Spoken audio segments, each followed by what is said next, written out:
But let's go ahead without further ado, and I wanted to present, again, Miss Ann Fenkner, and she's going to be talking to us about the prosperity.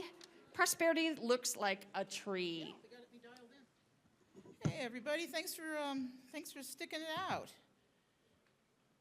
Is this about the drawing? Probably.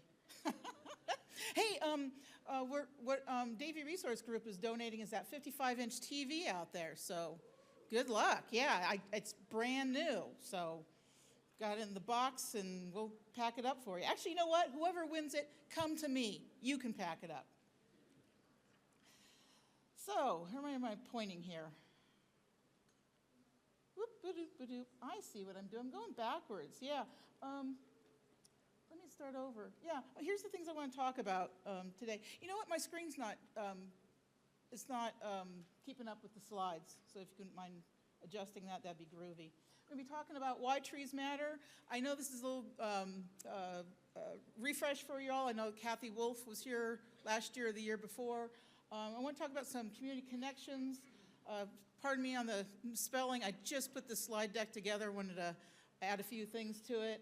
Some inspiration, and then talk about prosperity. What did I do? There we go. So, why trees matter? Well, why do they matter? We've been talking about this for the past few days. You ask any kid, any 5-, 6-year-old, why do trees matter? They're going to tell you trees are good. They provide shade. They provide food. They often talk about wildlife, habitat. This one kid told me that trees near a house feels like home. I thought that was really sweet. We all know that they, monitor climate, great, like I said, great habitat, improve air quality, conserving energy. We've been talking about this all day long. I live in Sacramento, California, and since, oh golly, it's been 35 years now, the public utility has been providing free shade trees to residential customers. It's free, it's amazing. And in that time, they've planted, or they've encouraged the planting, they've distributed, let me say it correctly, they've distributed over 500,000 trees to home residents that don't have to be a homeowner. But what you have to do is have the promise to plant and care for the tree for at least 3 to 5 years. Amazing. The way this program came out is through the work of Dr. Greg McPherson, who demonstrated that when you plant a tree, when you grow a tree on the east, south, or west side of a house, you can provide shading benefits. And he was able to calculate what that all looks like.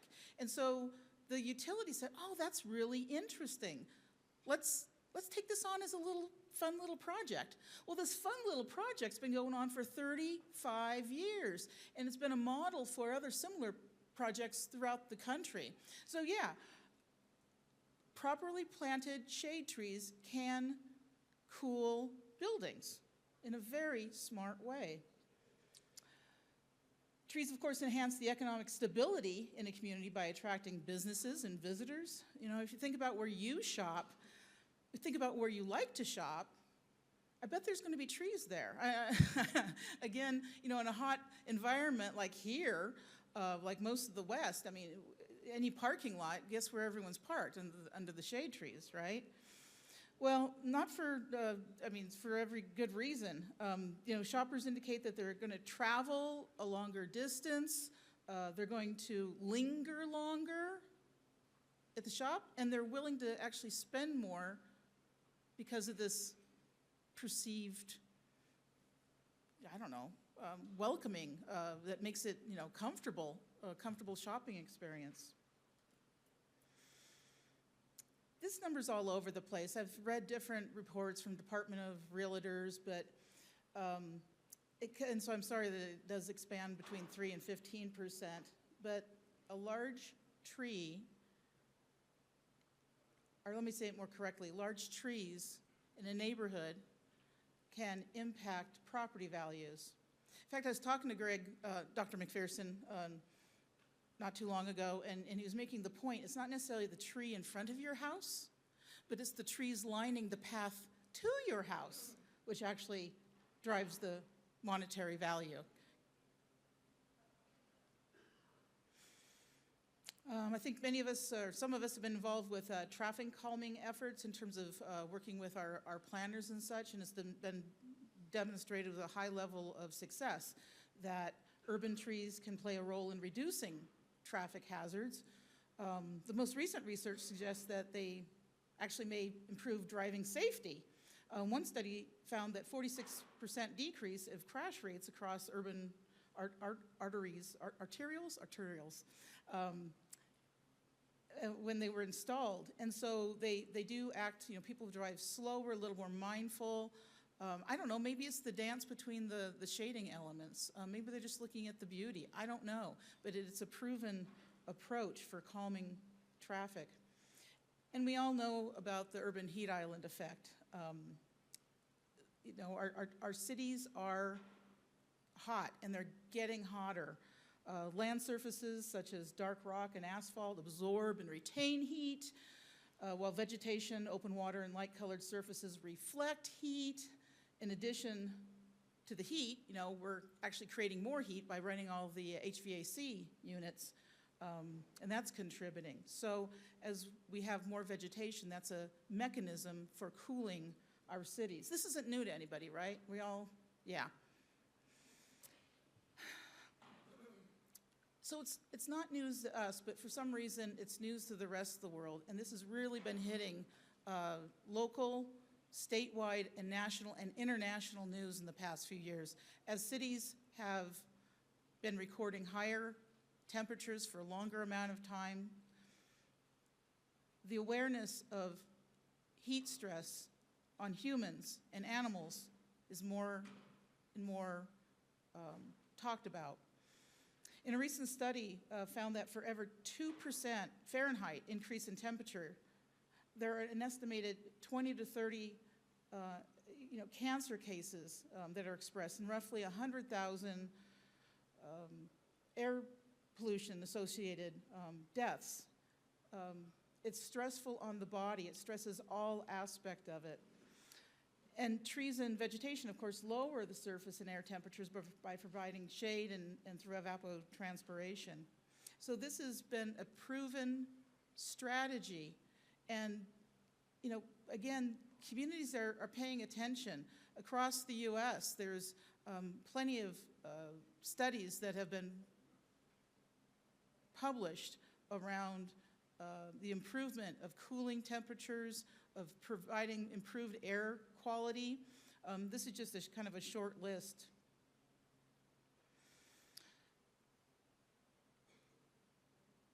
And why this matters, of course, is what we all know so well, is that most of us, well over 85% of us, which is kind of the standard number, I think it's actually more, reside in an urban environment. And this continues to reflect ongoing trends in urbanization, with projections indicating further increases in urban populations over the next few decades. Yet trees are often overlooked as infrastructure, right? Yet they are infrastructure. So in the next bit of my talk, I'm actually going to delve into a substantial body of research that highlights the significant health benefits provided by trees, the urban forest, and our access to nature in connecting, within cities and towns. Public health officials are increasingly interested in preventative and community-based health strategies. Chronic health issues at an early age can set up a person for other diseases or conditions later in life. And older people, vulnerable people, are more susceptible to secondary illnesses once they experience injury or disease. And of course, nature doesn't cure all ills, but having nature nearby supports opportunities for better mental and physical health. It provides respite from our busy lives, and it is a situation that benefits us basically from cradle to grave. Actually, I snagged this image from Dr. Kathy Wolf. We like trees around us because they make life more pleasant. Most of us respond to the presence of trees. Beyond simply observing their beauty, we feel peaceful and restful and tranquil in a grove of trees and very much feel, at home there. So in this way, urban forests support social cohesion. They serve as catalysts for building trust, unity, and a more engaged community. This is a real shot. This is just blocks from my house. This happens every 4th of July. People come out and they socialize under the sycamores. In doing so, this manifests social cohesion, a sense of belonging. People talk. They talk about what they can do together. It supports community activities, which of course extends to cooperative relationships.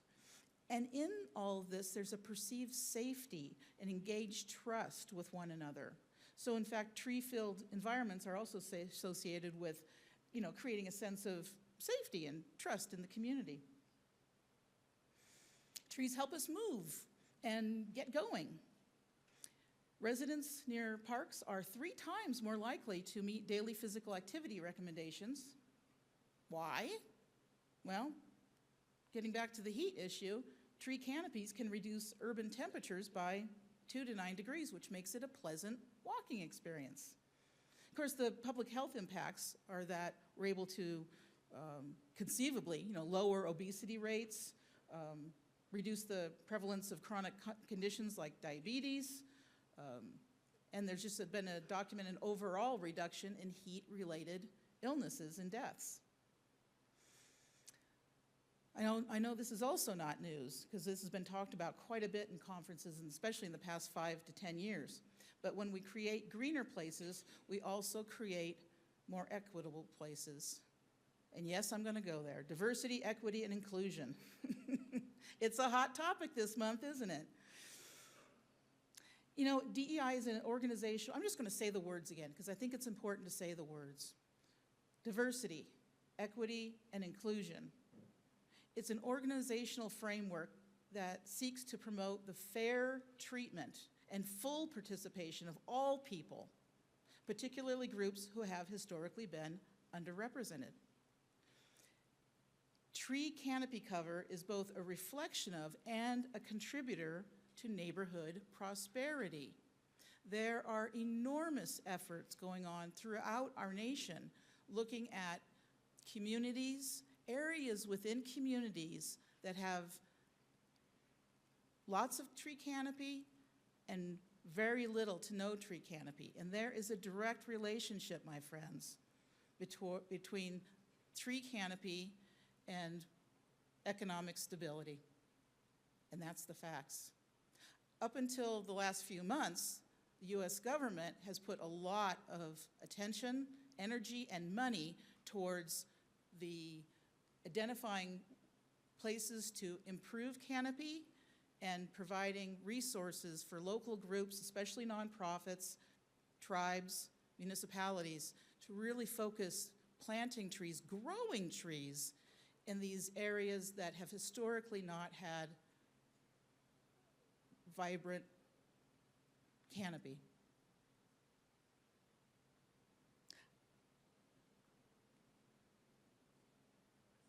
You ever experienced this? Forest bathing? It's this concept that came out in Japan in the 1980s. But I bet when you feel stressed, you seek nature. I bet you do. It reduces stress markers like cortisol levels. In green space, exposure correlates with 10% reduction in depression rates, enhanced recovery rates for mental illness. Like I said, forest bathing has been around for a little while. It's kind of a phenomena. It was kind of a TikTok sort of thing, but it's real. And the more time we spend in nature, the better it is for us, our overall health and well-being. Back in the 80s, Dr. Ehrlich out of Texas A&M did seminal studies about the opportunity for people to heal when they have the opportunity to look out a window to green space. Back in the day, we used to spend time in the hospital a lot longer. For gallbladder surgery, you'd be in for 4 or 5 days. And so this is what Ehrlich looked at when patients either were in a room without windows versus having the opportunity to look out. He wasn't necessarily tracking how long they were doing it, but again, it's this opportunity. And those who looked out, who had the opportunity to look out, there was less complaints of pain, there was less requests for pain medication, and on average, again, going back to the 80s when we stayed in the hospital for 4 or 5 days, on average, people stayed in the hospital a day less. So that's a cost savings. And healing centers, hospitals have paid attention to this. And I know some hospital systems, specifically Kaiser, is now building, all their buildings ensure that the patient areas look out onto nature. So this is a great example of how our work is being implemented and connected to other systems, healthcare. Absolutely fantastic. And doesn't extend to just the healing inside a hospital. Additional studies are finding that people with dementia and Alzheimer's are also benefiting from time outdoors. To have fewer falls, to be calmer and less stressful holds tremendous value for not just the patient, but the families caring for them. I love this story from, has Dr. Bill Sullivan spoken here before? No? Let me tell you his story. He's out of, he's the dean at University of Chicago Champlain, and he was looking at tree canopy cover and schools, and he connected it to learning systems. And so what he did is investigate the positive correlation between exposure to nature and student success measures by standardized testing, okay? And graduation rates, and the percentage of students planning on going to college. And it's interesting, I'll tell you about this experiment, and I guess I'm gonna jump to the bottom line, and is that the trend persisted even after the control factors were removed. So what we find that when kids, here, let me just jump to this. The experiment was, the kids, these are middle school kids, and this was a summer experiment, and it took place in the school what they were used to, so that wasn't a surprise, that wasn't the stress point. But there were 3 different rooms, a room that was, like the one on the left, completely windowless, okay? The next one was windows, but they kind of looked out to nothing, like maybe out to another building or something.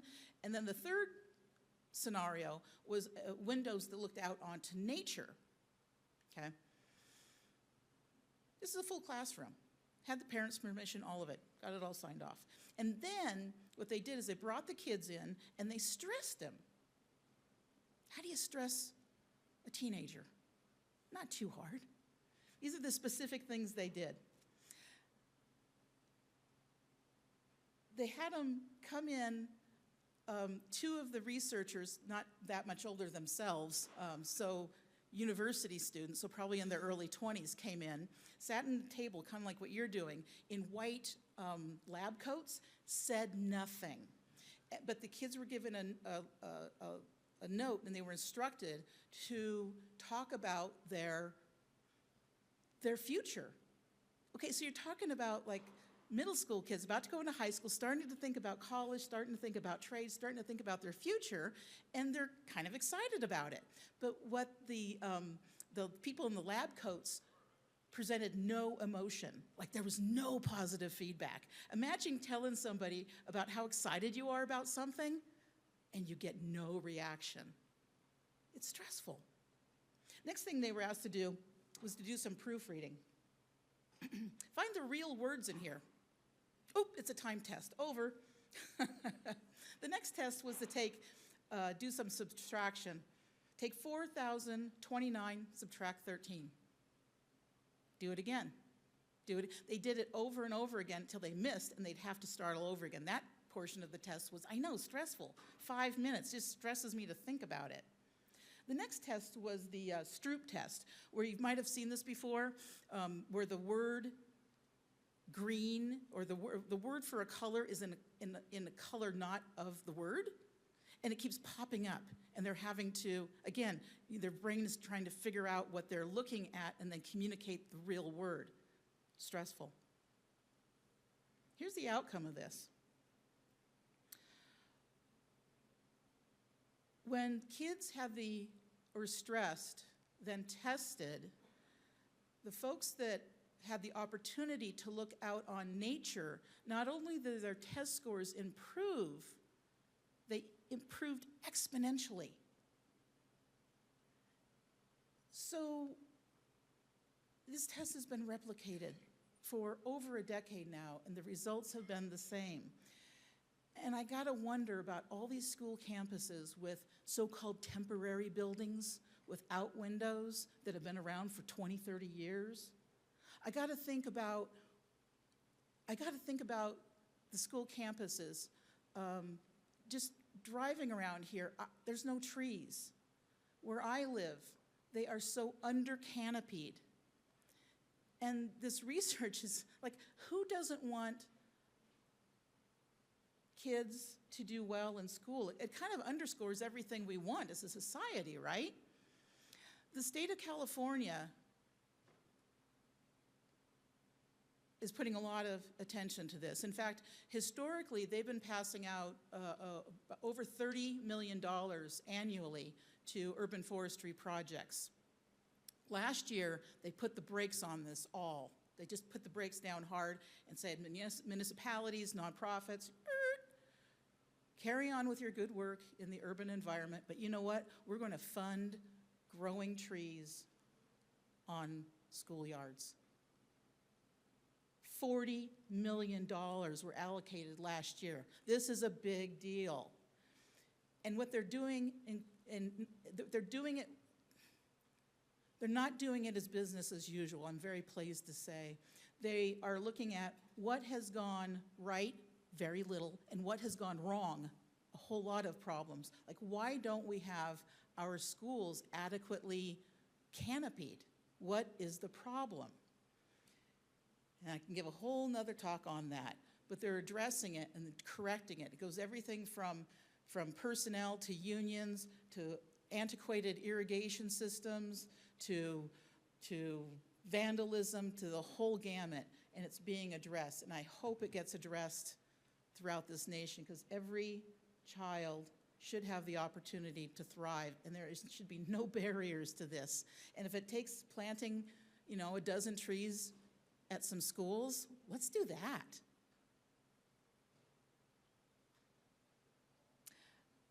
Very interesting information that came out in looking at emerald ash borer, actually.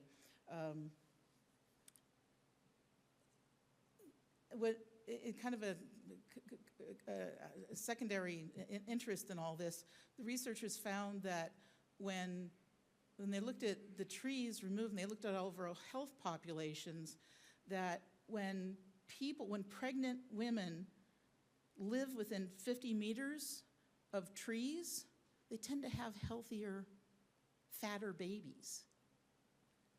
Haven't quite correlated this directly to trees, but it's really interesting, I think. Like, isn't that what we want?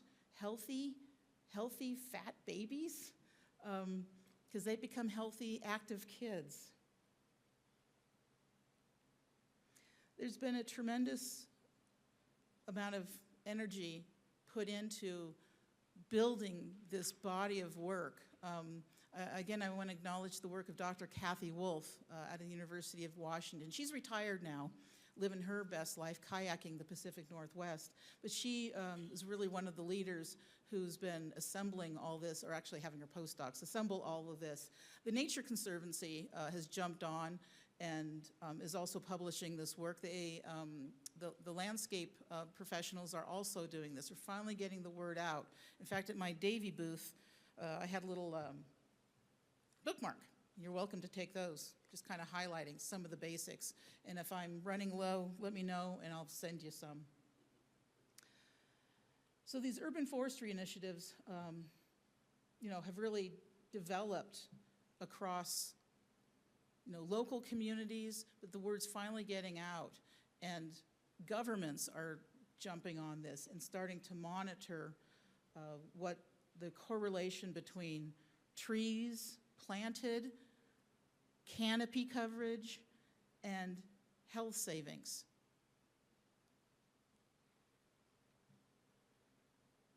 Here's another metric around health savings and urban forestry, demonstrating that the specifics around air quality, public health impacts, reduction of obesity, improvements of movement, if all these factors go on and on and on.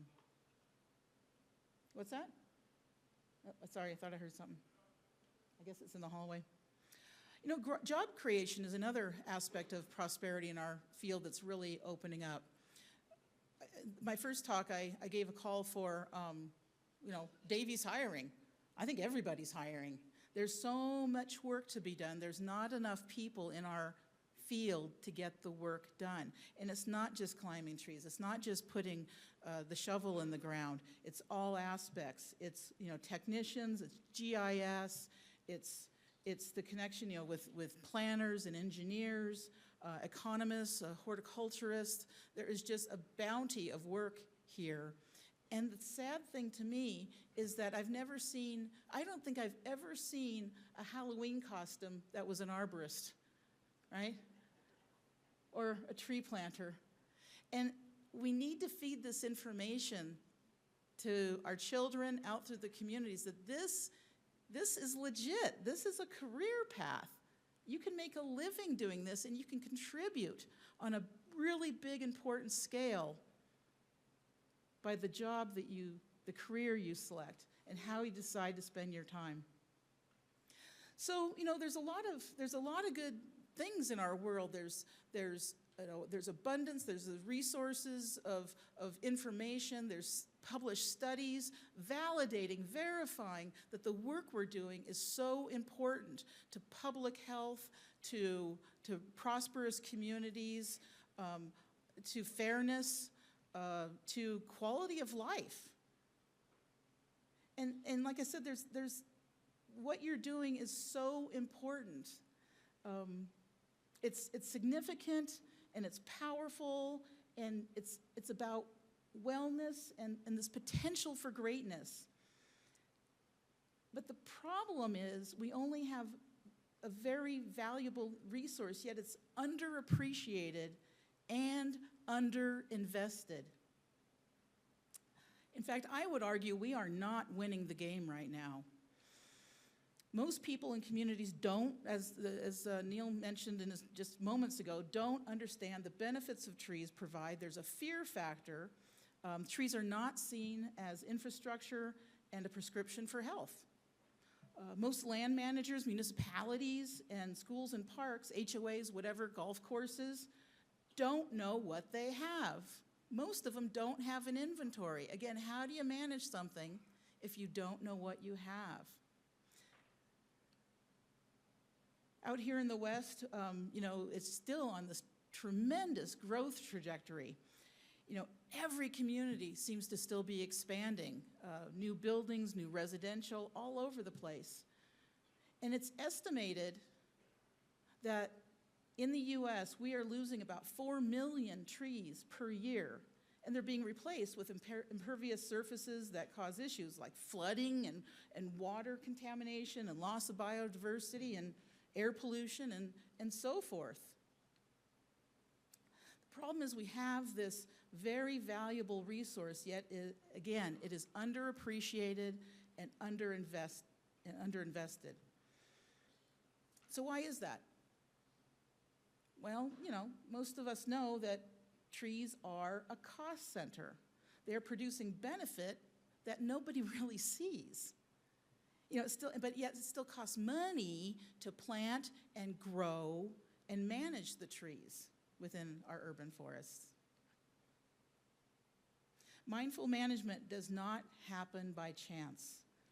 We need our trees, and we need about 20 years for those trees to mature for us to receive the benefits as intended. Our communities need management plans to protect our veterans, our veteran trees. We need to plant strategically with big places, having big trees. We need to improve the structure and form of young trees to reduce risk and structural failure as they mature. I think the key is in communication. I think it's in partnerships and in collaboration. So here's some of our messages, right? Let's get them out there. Let's get creative. When I give talks at neighborhood associations or garden groups or whatever, I always take a minute and drop in, I use the iTree, My Tree app. I ask the organizers, if I'm in a building like a garden, club or something, get the address, do a quick little My Tree assessment, and then share it with them. People are amazed of the value of their trees. It's worth sharing. It just truly takes 5 minutes. It might be worth going before you even go out to your customer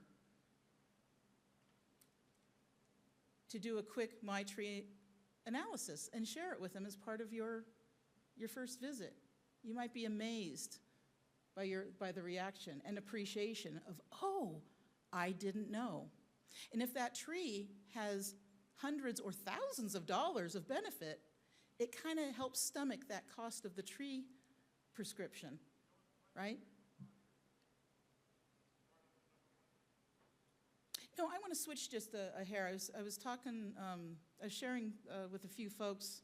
What time do I have? I have some time. I went to Japan for a holiday in late November, early December, and it was spectacular. I encourage you to consider going to Japan now. The yen is depressed to our advantage. This picture looks unreal, doesn't it? No filter. This is just moments after the rain stopped. Throughout Japan, I went all over the place. The midsection of it. And I took about 2.5 weeks to travel. And people would ask me over and over again, as one does to strangers, what brings you here? And I would say, I'm here to see your beautiful gardens and your majestic trees. Oh, man, that opened doors. Everybody, the next sentence was, oh, let me tell you about this tree. Let me tell you about some of these trees I was directed to. Check this out. I was in a garden. I was just walking through this. It was a historical area. It was of a shogun's brother built a falconry there, and I'm walking, and there's a sign that says 300-year-old pine with an arrow. This is the description, and this is what a 300-year-old pine looks like. Walking to the left and taking a shot in, this is how you support a 300-year-old pine. And going back, let me show you this. Take a note. Look at that nice little, it's not quite a split rail fence, but it's a respectful fence, and so people aren't getting up and in it and crushing the roots, and it's respected, and it's thriving. Let me tell you, it's beautiful. Let me show you how they're holding up these big limbs, how they're investing in their mature elders. Because getting those horizontal branches is important, right? But I don't ever see that in this country. It's very rare, with the exception of maybe the southern live oak. We tend to lop off our horizontal branches.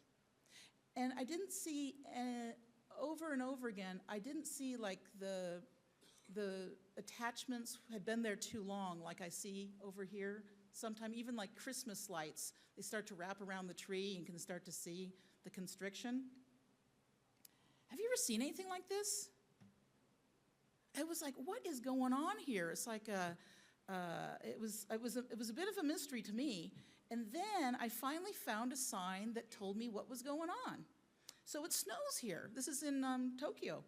And what this structure does, it's put up every single year around October, and it deflects the snow so that the weight of the snow doesn't break the branches. That's amazing. Here's a pine. I can barely read what this says, but it's very old, and you can see the style of the support system holding up those long horizontals. Oop, let me go backwards. I put this too far. This is for all my IPM friends here. The covering is a natural, like a straw or something. They wrap it around. I should have taken a picture of the sign. It's specifically an IPM approach in parks so that there's a beetle that goes up and they kind of hover underneath this. And so the practitioner comes around on a schedule and simply opens it up, drops the beetles, and that's the way they capture them, so the beetles aren't negatively impacting the tree. This is in a public park. I saw it all over the place. Can you imagine? This is totally different from our approach, but man, what a smart approach. All over the place, I saw signs communicating what's going on. And the communication wasn't just these posted signs, it was also online. The Japanese, they're incorporating nature as an investment in their greenscape, and it's everywhere, primarily along right-of-ways. The trees are grown up pretty narrow, but in parks, that's where they plant a lot of zelkovas and elms and let them go big. Speaking of going big, I can't, a picture, this is like taking a picture of the Grand Canyon. It just doesn't come close. I was in a restaurant and they asked me, what am I doing here? And I'm saying, here to look at your beautiful gardens and your majestic trees. And the owner came over and said, oh, have you seen the Zelkova just down like about 12 blocks from here? I said, no. What's so special about it? He says it's 1,000 years old. This, my friend, is a 1,000-year-old Zelkova. It's like we don't even know what that means here, right? Like we're not even 300 years old. This is a 1,000-year-old tree. It's at this little temple, nothing special. It's right in an urban area. Cars are rushing up and down just beyond the fence where I'm standing. Not everything's wonderful. I mean, they too struggle with the same things we struggle with in terms of, infrastructure challenges. But one thing that they are doing is, using trees differently. And granted, I was there right before the Christmas holidays, and so lights are everywhere, but they're utilizing, and everywhere I went, it wasn't just these shapes like this heart here, but the trees were just like lit out to the very little branches. And so it became a destination for couples, for families to stroll at night. Prosperity. Again, this is just, I was walking through a city park. This is where I found the big trees that are left to grow, the big stature trees, mostly elm, mostly Zelkova, with the intention of growing them big dense shade. So I think this is a ginkgo, I don't recall. So I'd like you to think about these generational assets. I think it's up to us, really, to start encouraging our customers, our municipalities, our utility partners to think beyond 40, 60, 80 years. Can we do that? How do we cultivate a 600-year-old tree? Do we want to?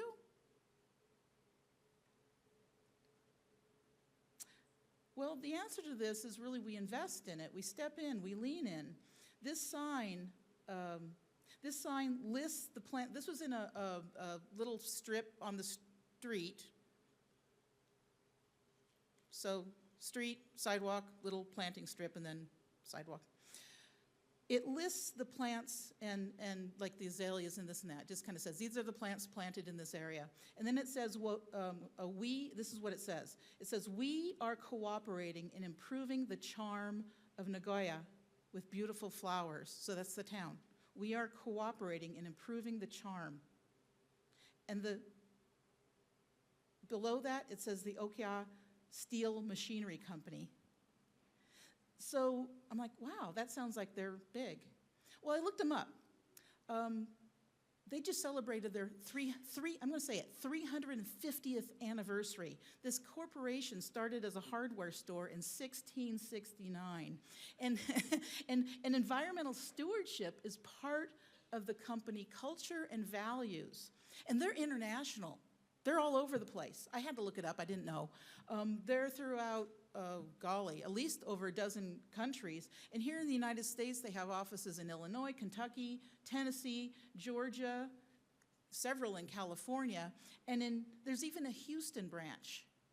So I wonder, like, in terms of connecting what we do, like, it never occurred to me to connect with a steel company, and yet there's a corporate stewardship value already in place. It seems like an easy ask, right, to partner? In Japan, they view trees as tourism. So I think, to me, I just had so many wow moments there, many aha moments, and it made me think that we have to think differently, that we need to present differently.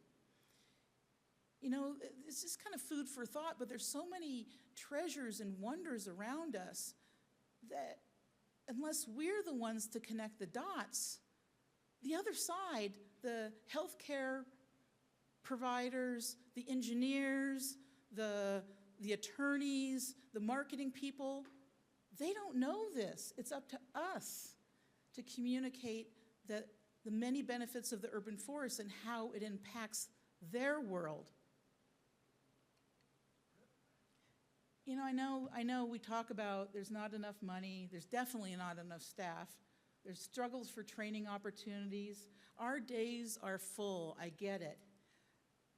But in terms of building prosperity, thinking about our urban forests as prosperous, thinking about our work as prosperous, we need to lean in. We need to step it up and do more.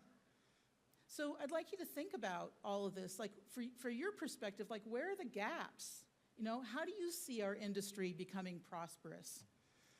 How do we get over this reactionary aspect of reactive management to more scheduled, prescribed health processes for the things that we take care of, these trees? Yesterday's talk, I demonstrated examples of integrating technology for smarter, objective, timely management with follow-up.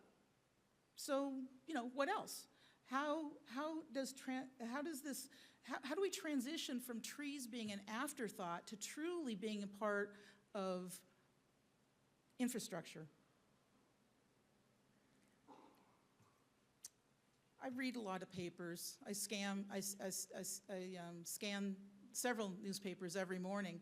And in mid-December, I was delighted. I saw this article in the Salt Lake Tribune. It was kind of an old story. Actually, it was kind of the story of Dr. Sullivan from a couple of decades ago. But these two researchers just published an article relating to student outcomes and trees on the campus, University of Utah. Like, oh, they put their topic up front in the Salt Lake Tribune. That's really clever, because otherwise it would just get buried somewhere, right, under some academic paper. So I encourage you to think about this. Maybe self-publish. Every local paper I know of is seeking content. If you're a researcher, if you're a nursery grower, you're an arborist, you're a treatment applicator, You know stuff that the general public doesn't know and would probably really benefit from knowing. And in doing so, you're positioning yourself as the expert. So, talk about what you do and how it can, and beyond what you do, but how it connects to greater community improvement. I was really delighted to hear there was touched on with the panel here about, when you're, volunteer, talk to people, go to garden groups or whatever. Talk about what you do and why it's important. There's so many connections here that so many people are ignorant about our profession. So it's up to us to, again, connect the dots. So, let's advance these important messages. Position yourself as the expert, whether it be writing, talking, even a video, Instagram, or I don't even know what's up anymore. I think Lemonade is the latest thing. But, tell your neighbors what you do. They might think of you as, oh, she's the neighbor who climbs trees, or, oh, he's the one, he knows a lot about bugs. But you do so much more, and you connect so much more. Advance those conversations to how you are improving the community, how you are improving public safety, how you are helping to plan and improve the community going forward.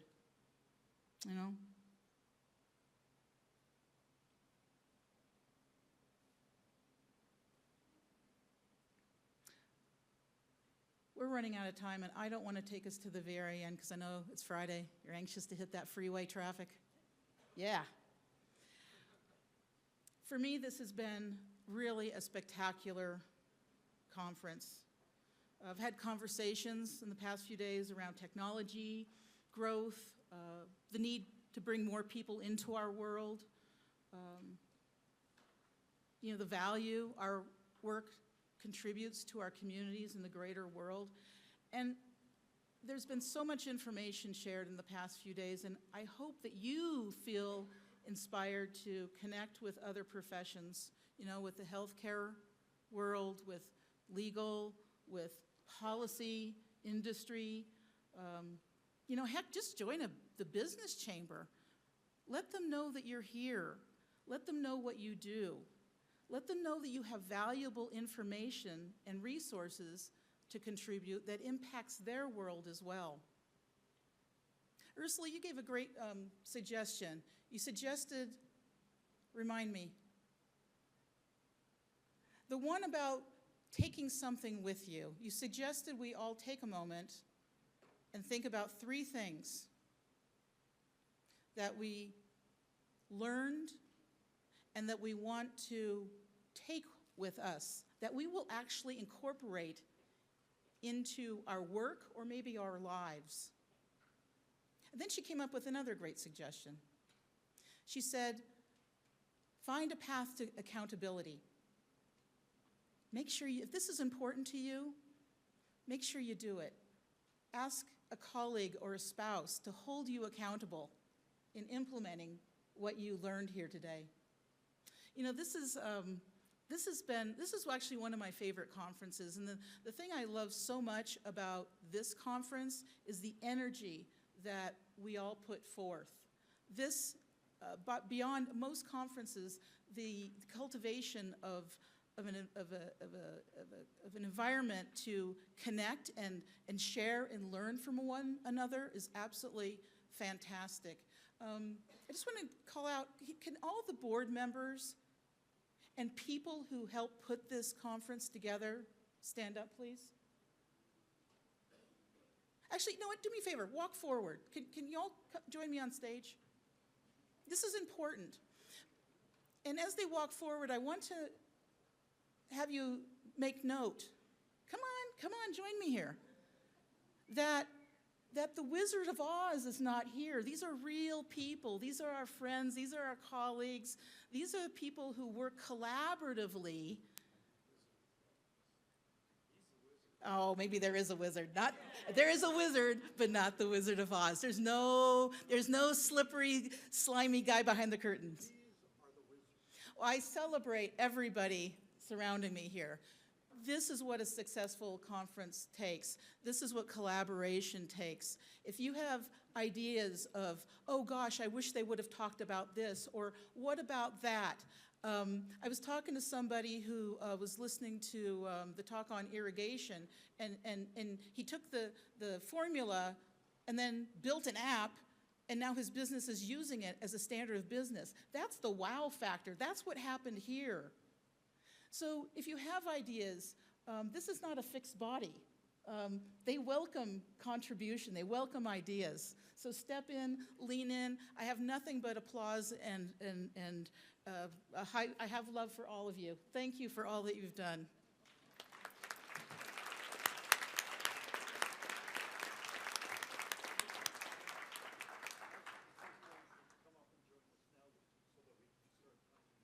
Oh, yeah, there's an invitation. Let's start planning for next year. But before we do that, let's give away some cool stuff. Yeah, Let's do that. Yeah.